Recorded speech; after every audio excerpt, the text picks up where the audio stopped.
Alors, bonjour à tous. Je ne sais pas si vous m'entendez ou pas.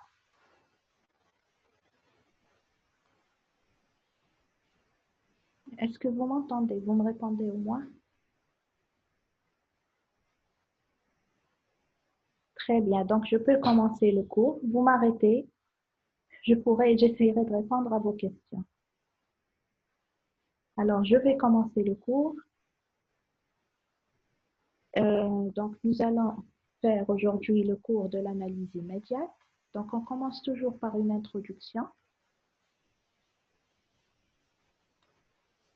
Donc, l'introduction, excusez-moi. Donc, pour introduire ce cours,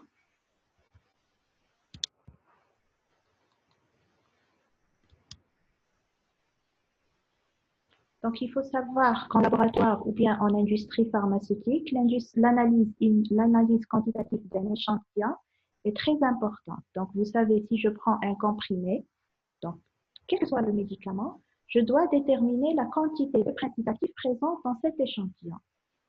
Sauf que,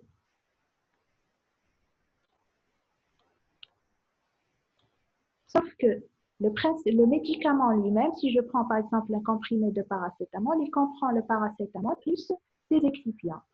Alors, pour quantifier le paracétamol, je dois d'abord éliminer tous les excipients. C'est-à-dire que dans ce cas-là, je dois procéder à la séparation des constituants du mélange et donc récupérer le paracétamol seul que je puisse après le quantifier. Donc, l'intérêt du cours d'aujourd'hui, c'est d'étudier comment procéder à la séparation des constituants d'un mélange. Alors, tous les procédés de séparation sont regroupés sous le terme analyse immédiate. Tout l'objectif du cours. Donc, l'objectif principal du cours, c'est quoi?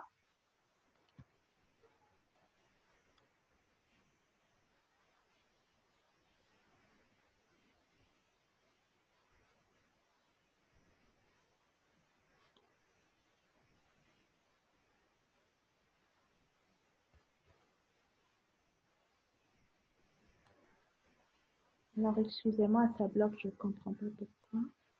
Alors, les objectifs du cours, c'est pour commencer, définir la notion d'analyse immédiate. C'est la notion la plus importante du cours.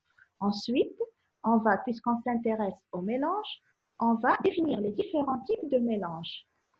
Quels sont les différents types de mélange? Parce que chaque méthode de séparation dépend du type appliqué, va dépendre du type de mélange étudié. Et à la fin, on voit, donc c'est le troisième objectif, c'est donner un aperçu sur les techniques applicables selon la nature du mélange.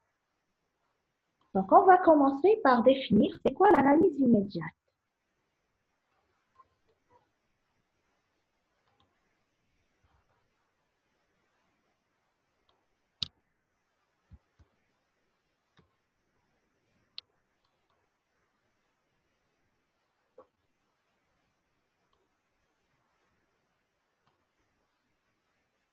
Alors, la notion d'analyse immédiate. L'analyse immédiate regroupe les différentes techniques de séparation. Comme on l'a dit, l'analyse immédiate, c'est direct les techniques de séparation. Donc, bien sûr, on va s'adresser à des mélanges. Les mélanges doivent être séparés, c'est-à-dire fractionnés. Fractionnés, le résultat, ce sera quoi? Ce sera un ensemble de corps purs non altérés. Alors, il est important de savoir que si je débute par un mélange, je dois avoir à la fin un corps pur, pas un autre mélange. J'insiste sur ça, un corps pur. Et il doit être non altéré. C'est-à-dire que si au départ j'ai du paracétamol, il ne faut pas qu'à la fin j'obtienne de l'aspirine. Non, il ne faut pas qu'il y ait transformation, juste une séparation. Donc les corps purs doivent être non altérés. Alors les méthodes de séparation peuvent être de deux types. Elles peuvent être simples, telles que la filtration. C'est en général des méthodes qu'on peut mettre en œuvre simplement au laboratoire. Ça ne nécessite pas un matériel très important. Ces méthodes peuvent également être élaborées. C'est des méthodes qui nécessitent un matériel plutôt lourd, telles que les méthodes chromatographiques, telles que l'électrophorèse, etc. Alors, le deuxième point, c'est la notion de mélange. Qu'est-ce qu'un mélange? Alors, on distingue deux types de mélange. Alors, on distingue les mélanges homogènes et les mélanges hétérogènes. Un mélange hétérogène, c'est un mélange dont on peut distinguer les constituants à l'œil nu ou bien au microscope. Donc, on peut distinguer les constituants à l'œil nu ou bien au microscope. C'est le contraire du mélange homogène. Donc, je vais vous donner un exemple simple.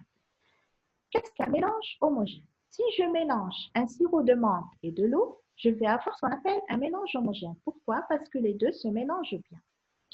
Si je mélange l'eau et l'huile, les deux solutions ne sont pas miscibles, c'est-à-dire qu'elles ne se mélangent pas. Donc là, c'est un mélange hétérogène. Dans le deuxième cas, je peux distinguer, il y a bien deux phases, c'est-à-dire qu'il y a bien de l'eau et de l'huile à l'œil nu ou bien au microscope. Dans les deux cas, je peux distinguer les différents constituants. Dans le premier cas, il est impossible de savoir ce qu'il y a exactement dans la solution. C'est ce qu'on appelle un mélange homogène. J'espère que cette notion est bien claire. Alors, donc on va voir les différentes méthodes de séparation selon la nature du mélange. Donc, on va commencer par les mélanges les plus simples qui sont les mélanges hétérogènes.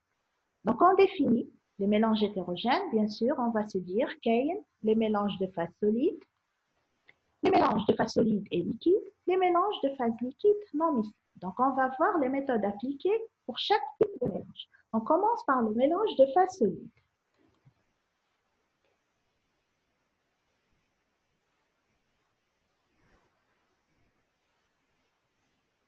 Alors, pour le mélange de phase solide, dans ce cas-là, la séparation est délicate et rarement pratiquée. Alors, quand je dis rarement pratiquée, c'est plutôt dans le domaine pharmaceutique qu'elle est rarement pratiquée.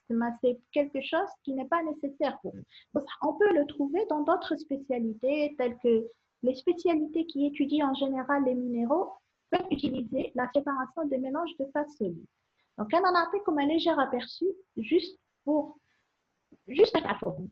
Alors, la première méthode, c'est la lévigation. Donc, c'est un entraînement par un courant d'eau. Je vais expliquer. Le deuxième cas, c'est la séparation mécanique des cristaux selon la taille et la forme. Donc, je vais commencer par la lévigation. Je vais vous expliquer le procédé. Donc, vous avez un mélange de phase solide. Vous imaginez un bassin qui contient des cailloux de différentes tailles, de gros, de petits, de moyens, etc. Donc, pour commencer, la première étape, c'est broyer les substances en une poudre fine. Essayez de diminuer la taille des différentes substances, des différents cailloux qui se trouvent dans le bassin. Ensuite, ce que je fais, je vais faire passer un courant d'eau. Donc, le courant d'eau va passer avec une pression assez importante. Donc, il va traverser le bassin. Alors, vous imaginez que tout ce qui est cailloux fins ou particules fines va être entraîné par l'eau, bien sûr parce qu'il est léger. Tout ce qui est plus lourd va rester au fond du bassin. Donc, d'où la séparation. Donc, le courant d'eau va permettre le triage du mélange. Donc, les grosses particules vont précipiter, les petites particules restent en suspension. Ça, c'est la lévigation. La deuxième méthode, on l'a dit, c'est la séparation. C'est la séparation mécanique des cristaux. Donc, vous avez différents types de cristaux ou de pierres ou de roches. Donc, vous les séparez à l'œil nu selon leur taille, les petites, les moyennes, selon leur coloration. Je veux les grises d'un côté, les rouges d'un autre, etc. C'est tout simplement ça, la séparation mécanique des cristaux. Donc, ça, c'est pour le mélange de phase solide. On va passer au mélange de phase solide et liquide. Dans ce cas-là, on a plusieurs méthodes. Nous avons la filtration, la flottation, la décantation, et la dernière, c'est la centrifugation. Donc, on va commencer par la filtration. Normalement, vous connaissez, vous savez ce que c'est.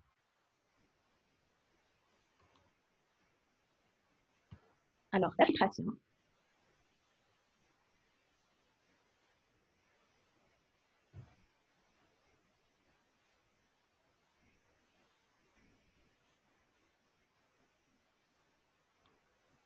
La filtration, lorsqu'il s'agit, comme on a dit, d'un mélange de phase solide et liquide, on va les définir autrement. On parle de phase continue et phase dispersée. La phase continue, c'est le solvant, parce que le volume du solvant est toujours plus important que le soluté dissous. Le deuxième, c'est la phase dispersée, c'est-à-dire le soluté dissous. Donc, ce mélange-là est séparé en le faisant traverser par un milieu filtrant, c'est-à-dire un papier filtre. Donc, on le fait traverser, vous aurez tout ce qui est solide va rester dans le papier filtre, tout ce qui est liquide va retomber dans le bécher ou dans le récipient. Donc, on appelle la partie solide le gâteau et on appelle la partie liquide le filtrage. Alors, donc on va classer les différents types de filtration. Première classification selon le mécanisme de filtration. Donc là, on va distinguer deux types de filtration. Une filtration sous pression normale et une filtration sous pression importante. Donc, filtration sous pression normale, elle est lente. Le procédé est simple. Vous avez le bécher, un entonnoir dans lequel vous déposez votre papier filtre. Vous versez le mélange, donc tout ce qui est solide, comme on l'a dit, va rester dans le papier filtre, c'est le gâteau. Et tout ce qui est liquide va retomber dans le bécher et c'est le filtrant. En général, lorsqu'on procède comme ça, c'est le filtrant qu'on récupère. On ne récupère pas le contenu du papier filtre. Pourquoi elle est lente? Elle est lente parce que, à force, au fur et à mesure que vous versez le mélange et qu'il y a le gâteau qui s'amasse dans le papier filtre, les pores du papier filtre vont se colmater.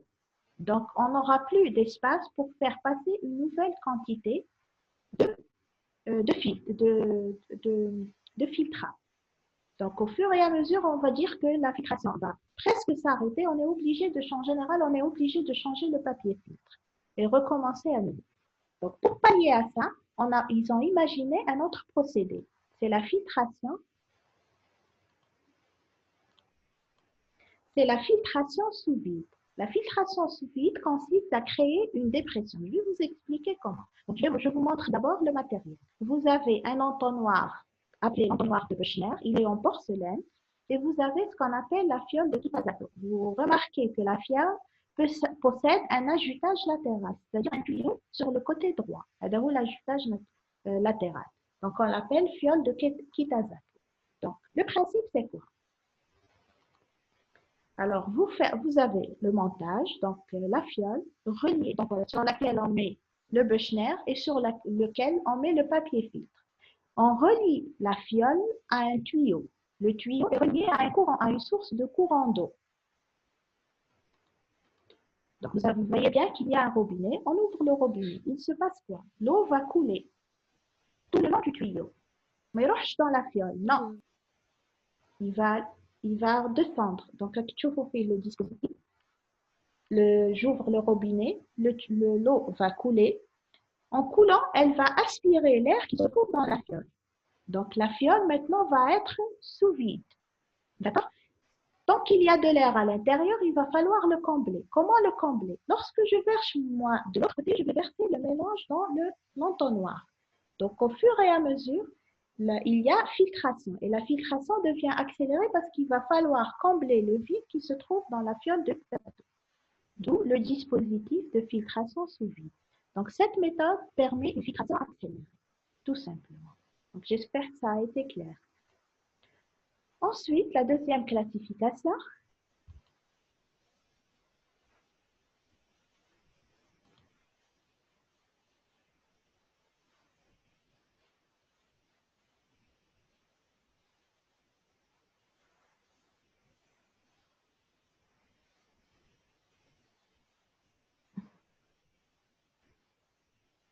Vous n'avez pas bien compris, je crois, je vais répéter. Je pense que je vais répéter la filtration sous vide parce qu'apparemment, vous n'avez pas bien compris. Je vais essayer de répéter.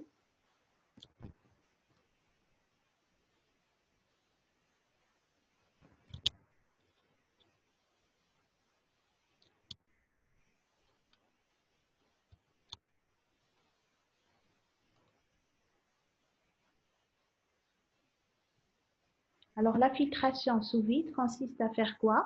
Donc, vous avez la fiole avec l'ajutage latéral. Elle est reliée à une source de courant d'eau, c'est-à-dire à un robinet.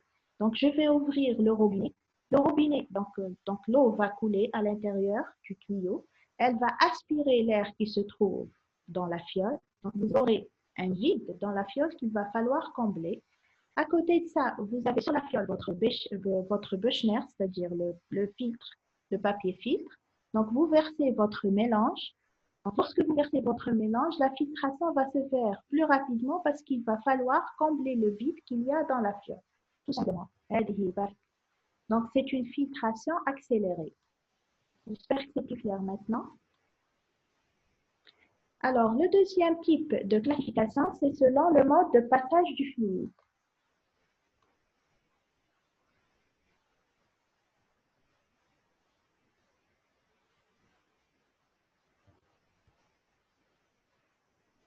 Alors, selon le mode de passage du fluide, vous avez deux types. Vous avez le flux frontal et le flux tangentiel. Le flux frontal, vous avez le schéma à gauche, flux frontal.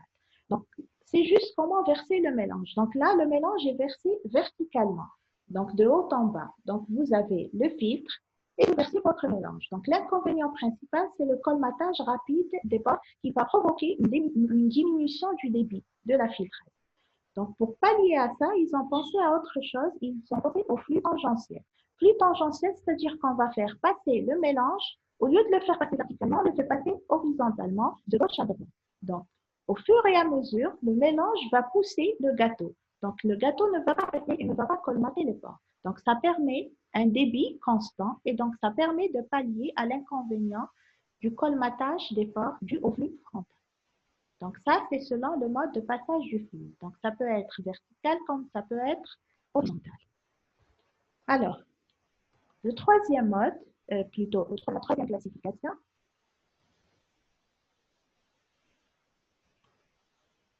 c'est selon le mode d'alimentation du filtre.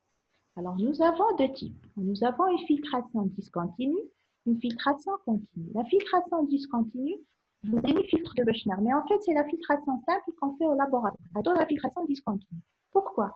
Parce que j'ai mon dispositif, l'alimentation du papier filtre se fait de manière discontinue, c'est-à-dire que je verse une quantité du mélange, je m'arrête, j'attends que ça filtre un peu, ensuite j'ajoute une nouvelle quantité, j'attends que ça filtre et je continue au fur et à mesure. C'est ce qu'on appelle une filtration discontinue. Il y a un autre procédé, c'est la filtration continue, c'est-à-dire que l'alimentation du papier filtre se fait de manière continue, ça ne s'arrête pas. Ça se fait grâce à un filtre rotatif à tambour, c'est-à-dire que la quantité présente va pousser la quantité.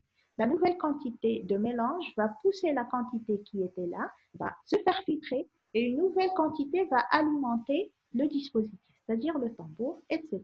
D'où la filtration continue. Donc là, vous imaginez qu'il y a un gain de temps. Alors, quels sont les différents types de matériaux filtrants? Nous en avons deux.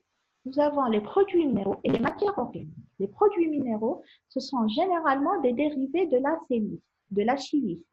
C'est du verre frité. C'est-à-dire, je m'en ai un verre frité, c'est du verre coupé en petits morceaux qu'on utilise, qu'on va condenser dans le récipient, qu'on utilise comme papier, comme filtre. Voilà, tout simplement. Nous avons le deuxième type, c'est la matière organique à base de cellulose. C'est le cas du papier filtre, tout simplement. Regardons les différents types de matériaux filtrants.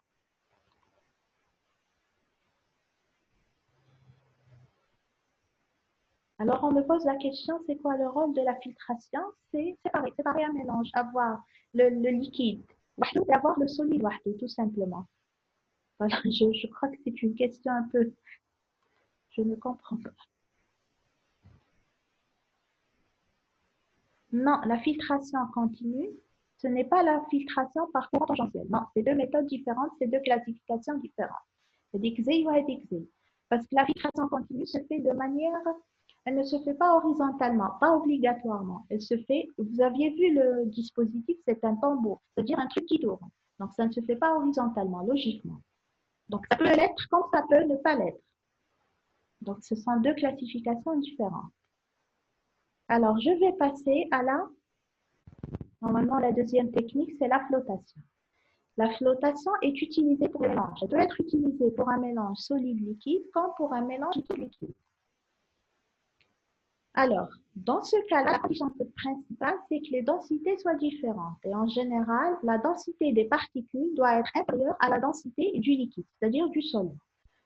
Il se passe quoi lorsque la densité de la particule est inférieure à la densité du liquide? Ça veut dire que la particule est plus légère. C'est-à-dire qu'elle va flotter. C'est automatique, ça se fait tout naturellement. Tout ce qui est léger va remonter en haut, tout ce qui est lourd va descendre en bas, d'où la séparation.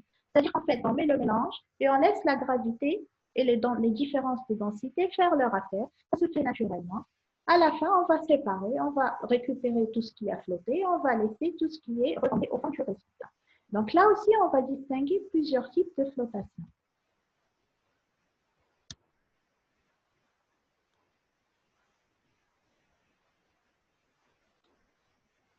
Alors, nous avons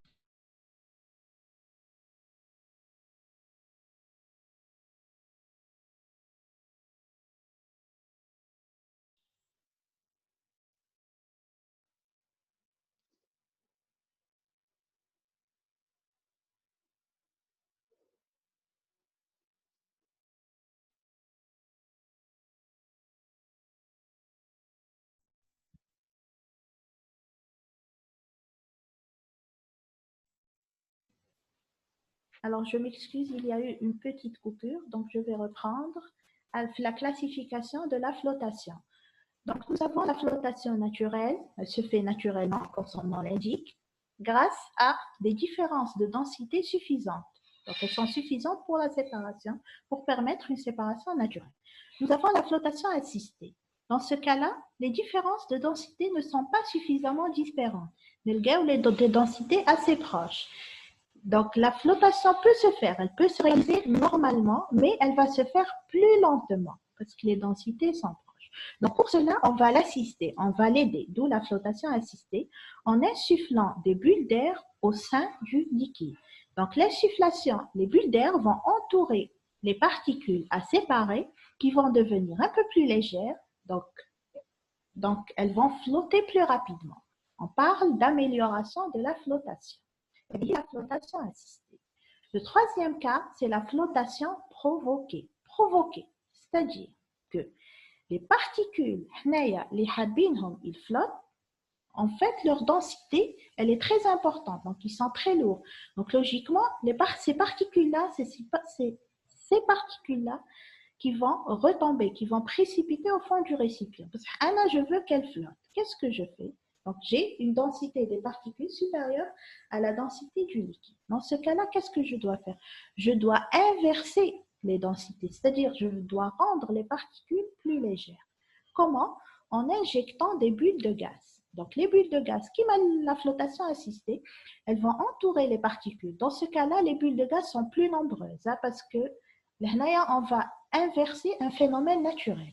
Donc, on va injecter une quantité plus importante de bulles de gaz qui vont entourer les particules. Donc, la densité des particules gaz du mélange des deux va être plus légère que la densité du liquide. Et donc, les particules vont flotter, tout simplement. Donc, j'espère que vous avez fait la différence entre flottation assistée et flottation provoquée. Assistée, c'est-à-dire qu'elle peut se faire naturellement, mais on doit l'aider. Provoquée, c'est-à-dire elle ne se fera jamais de manière naturelle, mais on doit la provoquer, tout simplement. Donc, ça, c'est pour la flottation.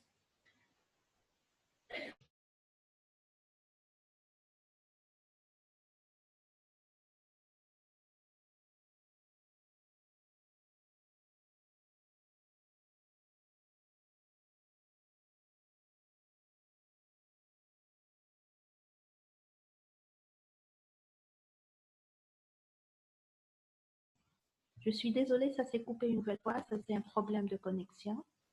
Donc, je vais reprendre à la décantation. Donc, la troisième méthode de séparation des mélanges de phase solide et liquide, c'est la décantation. La décantation est une opération.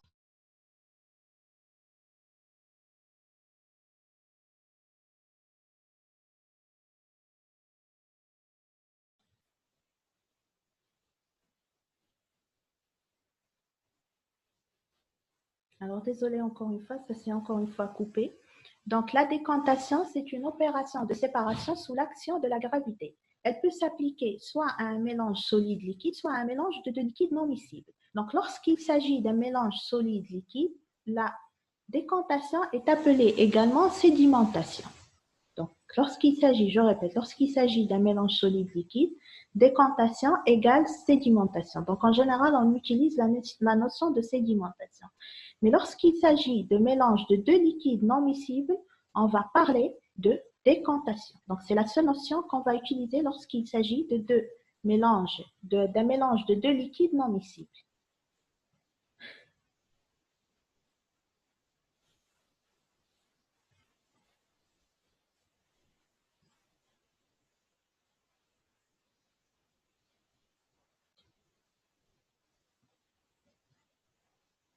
Alors, je reviens en arrière parce qu'on me pose la question, c'est quoi la différence entre flottation assistée et flottation provoquée? Je l'ai dit, la flottation assistée, c'est une flottation qui peut se faire de manière naturelle. Donc, je n'ai pas besoin, c'est juste l'accélérer, c'est-à-dire l'aider. La flottation provoquée, c'est une flottation qui ne peut pas se faire de manière naturelle. On doit la provoquer. Les deux se font de la même manière, oui, mais l'idée n'est pas la même, le principe n'est pas le même. J'espère que c'est clair. Bon, je vais continuer la décantation.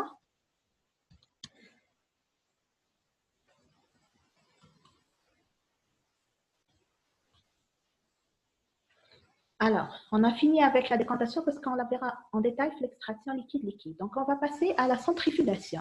C'est la dernière méthode de séparation des phases solides et liquides. C'est une séparation sous l'action d'une force centrifuge. Donc, je donne une autre définition de la centrifugation, c'est une précipitation accélérée, tout simplement. Donc, la précipitation peut se faire de manière naturelle, mais pour l'accélérer, on a recours à la centrifugation. Pour cela, on utilise l'action de la force centrifuge, c'est-à-dire que dans l'appareil est une machine tournante à grande vitesse qu'on appelle centrifugeuse. Normalement, en biophysique, vous avez fait la centrifugation en détail. Donc, on a de la détailler un peu plus. Alors, on va passer normalement, on a fini avec les mélanges solides-liquides, on passe au mélange de phases liquides non miscibles. Alors, les phases liquides non miscibles, c'est-à-dire la notion de décantation. Alors, vous avez un mélange huile et eau. Lorsqu'on mélange l'huile et l'eau, et que le mélange est bien fait, on obtient ce qu'on appelle une émulsion huile-eau. Donc, comment séparer une émulsion huile-eau? Donc, il y a deux manières. Le premier procédé de séparation, c'est rompre l'émulsion par centrifugation. Donc, en centrifuge, ça va permettre de rompre l'émulsion. Donc, on peut avoir les particules de l'huile d'un côté et l'eau de l'autre côté, mais les deux restent mélangés. Donc, la deuxième phase, c'est la séparation des deux phases par décantation. C'est-à-dire qu'après centrifugation, on va laisser le mélange se reposer. L'huile étant plus légère, elle va remonter. L'eau qui est plus lourde va retomber au fond du récipient, d'où la décantation. Donc, dans certains cas, on n'a pas la centrifugation. On peut passer directement à la décantation. Mais dans d'autres cas, lorsque l'émulsion est bien préparée, donc lorsque l'huile et l'eau sont bien mélangées, je dois d'abord procéder à la centrifugation et ensuite faire la décantation. Donc ça, c'est le mélange de phase liquide non miscible. Normalement, on a fini avec les mélanges hétérogènes et on va passer au mélange homogène. Le problème avec le mélange homogène, c'est que, comme on a dit, la définition, on n'arrive pas à distinguer les constituants de ce mélange. Donc, nous avons un mélange. Il se compose de quoi? Il y a combien de composants? Je ne peux pas savoir. Donc, l'objectif principal de ce traitement, c'est de passer d'un mélange homogène à un mélange hétérogène. Donc, lorsque je sépare le mélange homogène en mélange hétérogène, je peux appliquer au mélange hétérogène les différentes méthodes qu'on vient de voir, soit la filtration, la décantation, la centrifugation, etc. Donc, mais au départ, on doit fractionner le mélange homogène. En général, les méthodes appliquées, je dis bien en général, les méthodes appliquées pour la séparation des mélanges homogènes sont des méthodes plutôt élaborées. C'est des méthodes simples. En général, pour le mélange homogène, c'est des méthodes élaborées. Donc, nous avons plusieurs types de séparation. On peut procéder soit à la rupture de phase, c'est-à-dire le tri des différents constituants. On va le voir en détail. Soit le transfert de phase, par dissolution sélective, soit le changement d'état par passage à l'état de vapeur. On va les détailler. On va commencer par la première méthode. C'est la rupture de phase. La rupture de phase, c'est le tri des différents constituants. C'est-à-dire qu'on va séparer le solvant et les solutés qu'il contient. Donc, on va séparer le solvant des différents constituants. Donc, ça peut se faire de deux manières, soit par élimination du solvant, c'est-à-dire que si j'ai une solution constituée d'un soluté et d'un solvant, je dois éliminer le solvant pour avoir le soluté seul. Comment procéder? En général, par concentration de la solution. La concentration peut se faire à pression atmosphérique, comme elle peut se faire sous pression et à faible température. Donc, elle peut se faire à pression atmosphérique par élévation de température, c'est-à-dire par chauffage à pression atmosphérique. Donc, je chauffe la solution, le solvant va s'évaporer, je vais avoir le soluté seul. Sauf que, dans certains cas, le soluté risque de s'altérer lors du chauffage. Tel que, par exemple, un principe actif qui s'altère à partir de 50 degrés. Voilà, je dois chauffer pour éliminer le solvant, la température d'ébullition du solvant, par exemple, altérer le soluté d'air. Donc, je dois procéder autrement. Comment procéder autrement? Par utilisation de la pression. Donc, le chauffage se fait à faible température, mais à haute pression. Donc, l'appareillage utilisé, c'est l'évaporateur rotatif. Donc, l'appareillage utilisé, c'est l'évaporateur rotatif. Donc, vous avez le dispositif devant vous. Je vais vous expliquer directement le procédé. Vous avez à droite du dispositif ce qu'on appelle un chauffe-ballon. Donc, vous avez un ballon, vous avez une flèche au-dessus qui veut dire que le ballon va tourner. Donc, au-dessus du chauffe-ballon, à droite, vous avez un ballon qui va tourner. Au-dessus, vous avez, à gauche, vous avez ce qu'on appelle un ballon de récupération. Ballon de récupération. Au-dessus, donc, vous avez le réfrigérant. Le réfrigérant va faire passer d'un réfrigérant, c'est de faire passer un courant d'eau froide, toujours. Qui dit un réfrigérant, ça veut dire qu'il y a un courant d'eau froide à côté, tout simplement. Donc, vous avez le chauffe-vent. Vous mettez votre mélange à concentrer dans le ballon qui tourne, donc sur le chauffe-ballon. Donc, vous allez chauffer. Vous allez chauffer le ballon qui contient le mélange, mais le chauffage doit se faire à température très faible. Pourquoi? Parce qu'à côté de ça, vous allez créer un vide. Vous avez une flèche qui vous montre vide. Vide, c'est-à-dire que c'est relié à une pompe qui va aspirer l'air contenu dans le ballon. Donc, en aspirant l'air contenu dans le ballon, vous allez augmenter la pression à l'intérieur du ballon. Imaginez que vous vous trouvez dans une salle fermée. Si la salle elle est ouverte, elle est aérée, la température va être faible. Pourquoi? Parce que la pression est faible. Si vous fermez toutes les fenêtres, la pression va augmenter. Vous allez remarquer que la température, automatiquement, même s'il n'y a pas de chauffage, la température va augmenter du fait que la pression est élevée à l'intérieur de la salle. Donc, en créant le vide, on va augmenter la température à l'intérieur du ballon, sans pour cela, obligatoirement, le chauffer à une température élevée. Donc, à partir du moment où on crée un vide, la température à l'intérieur du ballon où se trouve le mélange va être augmentée. Automatiquement, le solvant va s'évaporer. En s'évaporant, il va passer par le réfrigérant. Là, à l'état de vapeur, il va rencontrer un courant d'eau froide. Donc, les vapeurs vont se condenser et le solvant va retomber à l'état liquide dans le ballon de récupération. Donc, à la fin, qu'est-ce que vous allez avoir? Vous allez avoir le solvant qui se trouve dans le ballon de récupération, vous allez avoir le soluté qui se trouve dans le ballon de droite, donc dans le ballon initial. Il y a l'évaporateur rotatif. J'espère que c'est clair. Ensuite, nous avons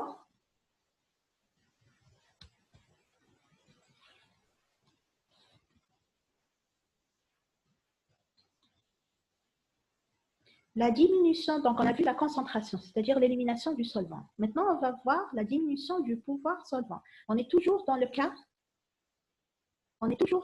de la rupture de phase. Donc, comment diminuer le pouvoir du solvant? Donc, il y a trois possibilités. La première possibilité, c'est par variation de température.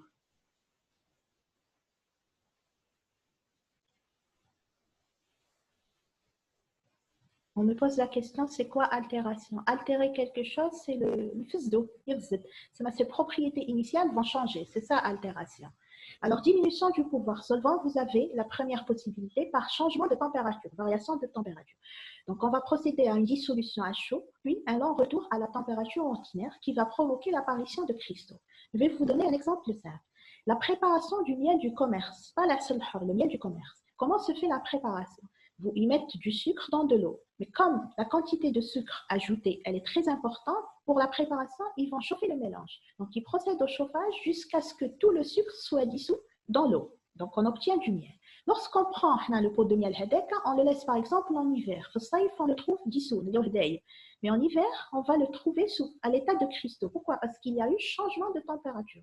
Donc, on est passé de la chaleur à une température faible. Donc, c'est un long retour à une température ordinaire ou bien une diminution de la température qui a fait que le sucre qui était dissous s'est reprécipité. Il est devenu à l'état de cristaux. C'est ça la variation de température. C'est-à-dire que lorsque je chauffe à une température élevée, je vais aider à la dissolution. Mais lorsque je diminue la température, il y a réapparition de cristaux, c'est-à-dire reprécipitation du soluté. Le deuxième cas, c'est l'addition d'un non-solvant. Addition d'un non-solvant. C'est l'exemple de l'acide salicylique. L'acide salicylique est soluble en solution alcoolique, donc soluble par exemple dans l'éthanol, mais insoluble dans l'eau.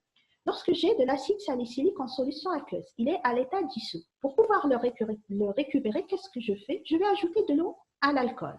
Donc, je mélange l'alcool et l'eau. L'alcool et l'eau se mélangent bien. Elles forment un mélange homogène. Donc, l'acide salicylique, il était en contact à l'origine avec de l'alcool seul. Donc, il pouvait se dissoudre normalement.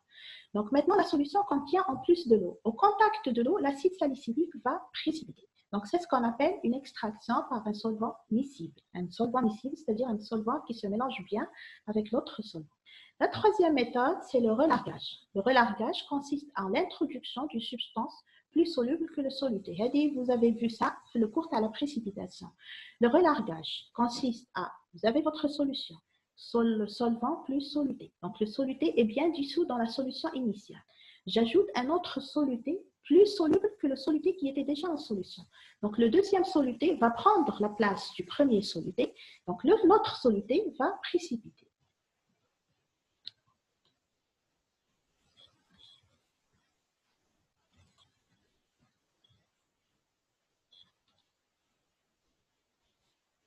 Alors, je répète, on ne me dit pas de 100, je répète à partir de quoi? Je répète le relargage, ok. Alors, le relargage consiste à introduire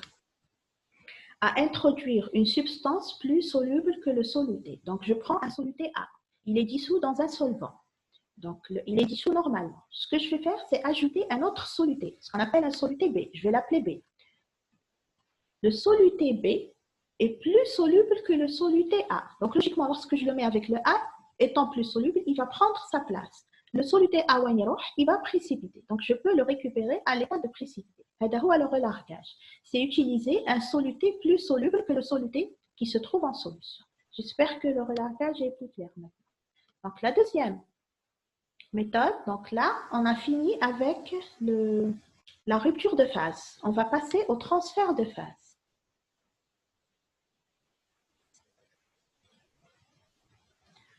Je répète le relargage.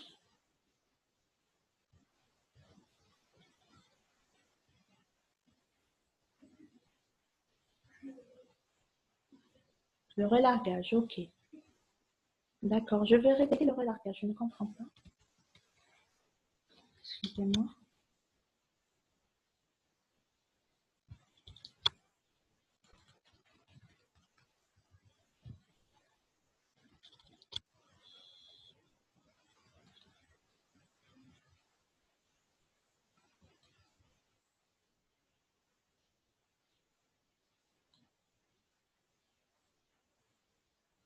Alors, on a le relargage.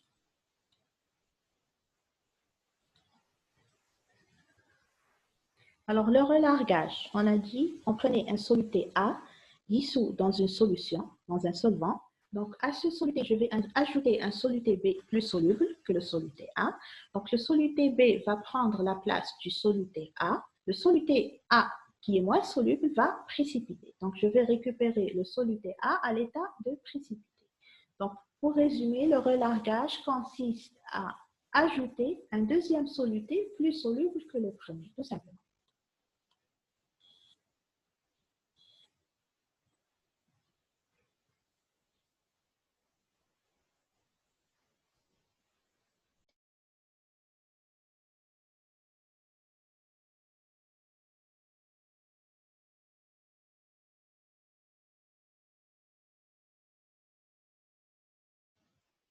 Alors, désolé, j'ai un problème de connexion. Donc, je vais passer, je répondrai aux questions après.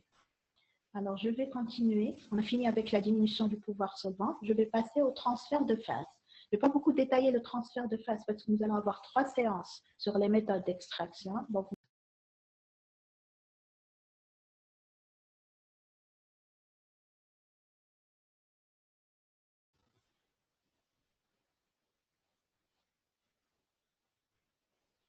donc je vais passer au transfert de phase.